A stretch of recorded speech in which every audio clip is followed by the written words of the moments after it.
Mirembe musi katonda gwe mwasinza mirembe musi naffe tumusinzenga mirembe musi ekkubo lye mwakwata mirembe musi naffe tukwatenga mirembe musi tukkiriza gwe mwanyweza mirembe musi naffe tukunywezenga mirembe musi.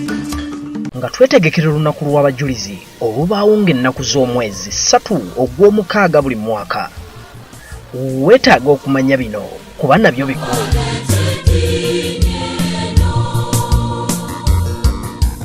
Buli munnayuganda bw'awulira olunaku lw'abajulizi ekijja mu bwongo bwe kibeera kyakulamagana mugongo anti eno abajulizi abasinga gye baayokebwa.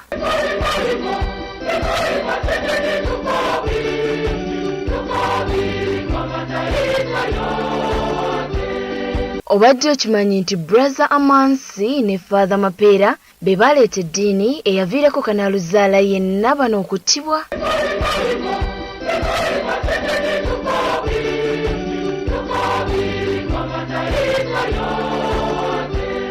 Olunaku olwaleero tukuleetedde ekimu ku bifo ababiri bano oba abasatu we baakoleranga emirimu gyabwe era ng'omu ku bakuuma ekifo kino Father Richard Nyombi alina bingi by'amanyi.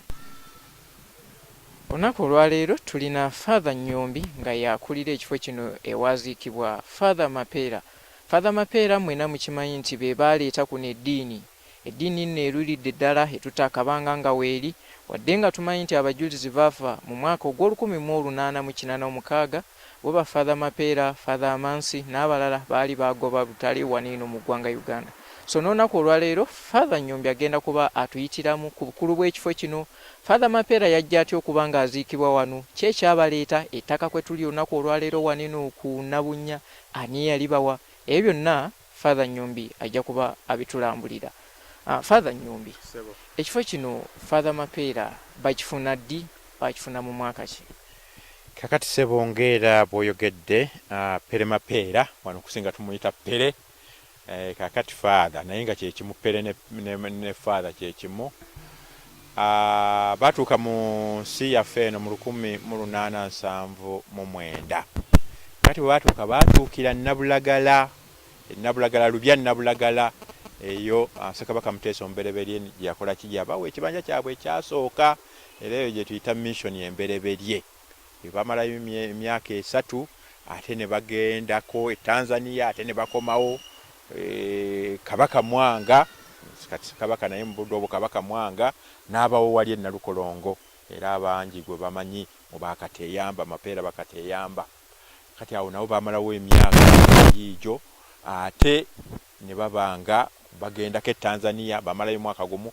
Father Nyombi yagamba nti Mapeera ne banne nga bamaze okutuuka kuno mu mwaka wa 1879 bano basooka ne baddayo ewaabwe ng'embeera ekaaye wabula ate oluvannyuma baneera baakomawo mu mwaka wa 1884. Kakati mu kusooka babawe Nabulagala, kakati awo embeera yali nga tebeekakasa bulungi.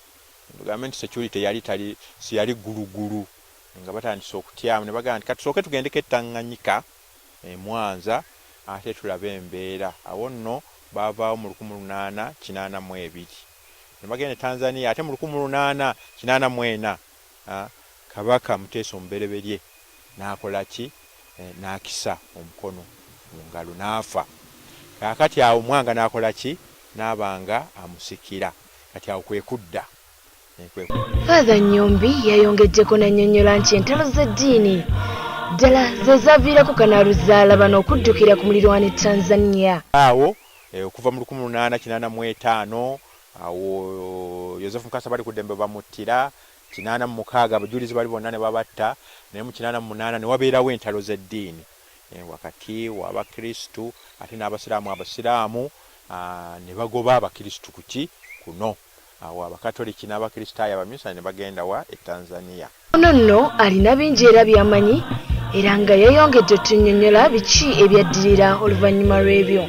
1889 mu February ate omwezi ogwa May ennaku z'omwezi 12 omwaka ogwo gwe gumu Mapeera n'afa, n'afiira wano.